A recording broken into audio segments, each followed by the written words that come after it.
अगं ए मुंबई, दार उघड की ग. अगं रानावनातून खेड्यापाड्यातून गावा वस्तीहून ही पोरं तुझ्या दारी आली आहेत आपल्या हक्कासाठी.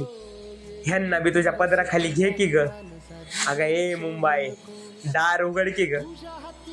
मुंबई, सगळं असं म्हणतात की तू कुणालाच उपाशी मारत नाही. अगं इथं पोरांना खाया मिळेना, रस्त्यावर हिंडतायत नुसती, राहाय छप्पर मिळेना. मुंबई, तू बी थोडं जाग की. अगं हे बी हायत आंबाबाई तुळजाईची लेकरं, ह्यांच्यासोबत बी मायेनं वाग की. नाहीतर तुला सांगू का हे राबत्यात म्हणून तुझं शहर चालतं. विचार ह्यांना वर्षभर राबून किती पैक मिळतं. अगं 3-4 दिवस आली तर या शहरातल्या लोकांना व्हायला लागला का ह्यांचा त्रास. सांग त्यांना, हे जर चिडली ना तुमच्यावर तर येणार नाही तुमच्या ताटात घास. हे बघ मुंबई, ह्या पोरांचं कुणाशीच वैर नाही.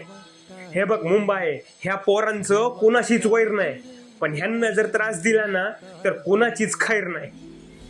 अगं मुंबई, इतक्या दिवस परप्रांतीयांसाठी श्रीमंतांसाठी झगडलीच नुसती. आता ह्या मातीतल्या काळ्या ढेकळांसाठी झगड की ग. अगं ए मुंबई, दार उघड की ग.